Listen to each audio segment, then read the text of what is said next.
Thousands of towns were liberated. What survivors were left came out to give thanks to their deliverers. This is Marshal Shukov, liberator of the Ukraine.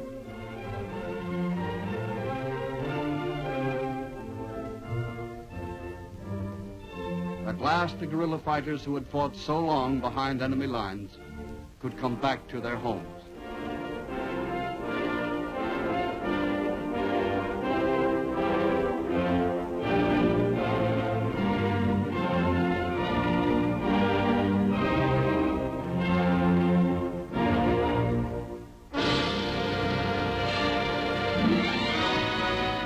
And simultaneously, across the world, the United States Navy had attained sufficient strength for a drive across the Central Pacific.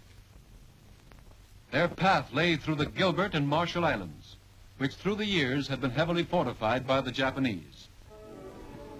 Powerful task forces built around new aircraft carriers led the way. Guns of America's new battle fleet shelled Japanese positions in advance of the assault troops. Carrier and land-based planes poured steel and fire on the defenders.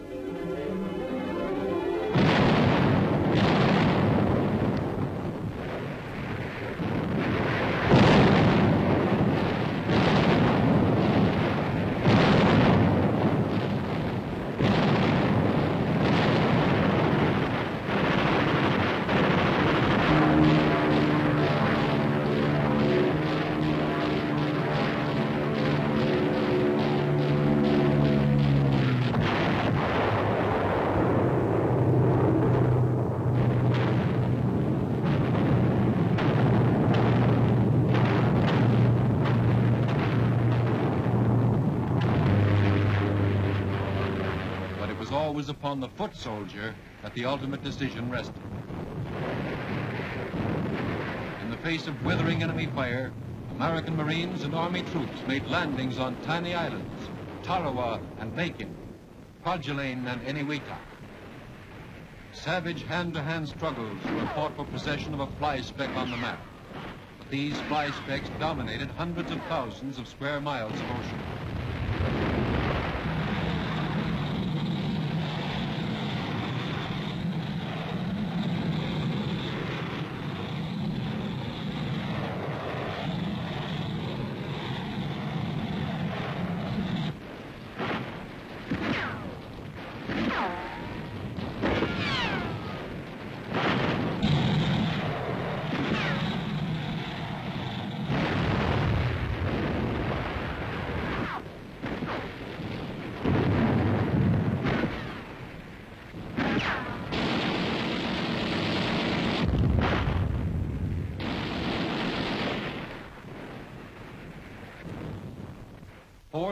Imperial Japanese Marines were wiped out on Tarawa alone.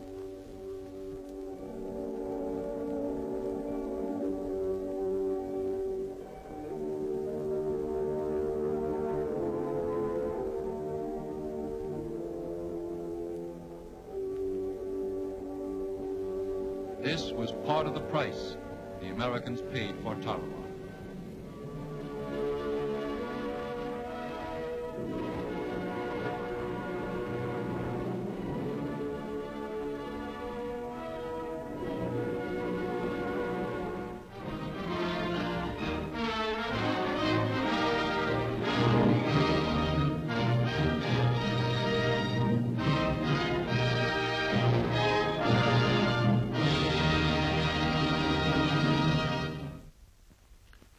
While these battles were still being fought, President Roosevelt and Prime Minister Churchill met with Generalissimo Chiang Kai-shek in Cairo. Japan, these three allies agreed, shall be stripped of all the islands she has seized and all the territory stolen from China. The power of Japan's ruling class to upset the peace of the Pacific must be forever destroyed. Her ambition of a world empire must be shattered. A tremendous task still lay ahead. Tokyo was a long way off, and Japanese resistance would grow with every step of the way. To liberate the Pacific countries from Japanese occupation, was a major war in itself. But however long it takes, after the defeat of tyrant Germany, the turn of tyrant Japan will come. 5 days after the Cairo conference, another conference was held at Teheran, capital of Allied Iran. Here, the chief executives of Britain and the United States met for the first time with Marshal Stalin. They reaffirmed their country's determination to work together in the war and in the peace to follow. In a joint statement, they declared, "We shall seek the cooperation and active participation of all nations, large and small, where peoples in heart and mind are dedicated, as are our own peoples, to the elimination of tyranny and slavery, oppression and intolerance. We will welcome them as they may choose to come into the world family of democratic nations." These Yugoslav partisans had already made their choice. Although their country was under German occupation, they were never defeated. Under the leadership of Marshal Tito, 300,000 of them fought on unceasingly. The underground in France, and the other occupied countries, organized to form strong reserve armies, waiting for the day when they could join the United Nations in the fight against the common enemy.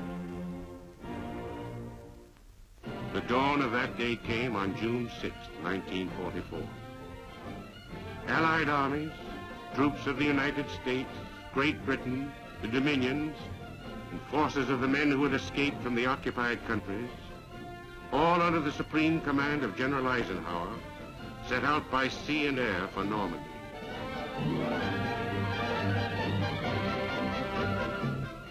Germany was now being attacked simultaneously from Russia in the east, from Italy in the south, and from Great Britain in the west. This was the operation planned 6 months before at Teheran.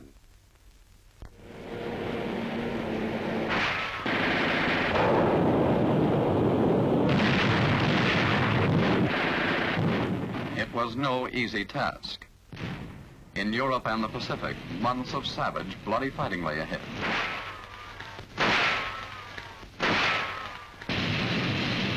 Every foot of the way was bitterly contested by a ruthless enemy.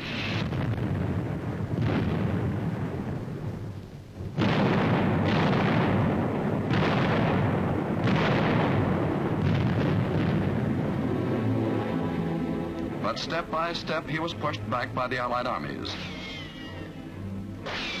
The underground forces of liberation knew their finest hour when the people of Paris rose to strike at the enemy.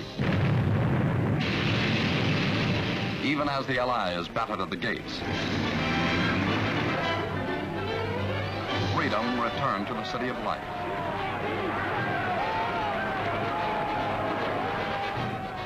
Freedom. This was the prize for which millions of free men had taken up arms, for which men had been willing to sacrifice their treasure and their lives.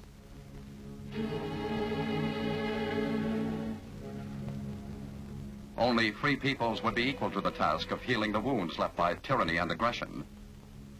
But freedom cannot be secure without final victory, whatever the price that must be paid.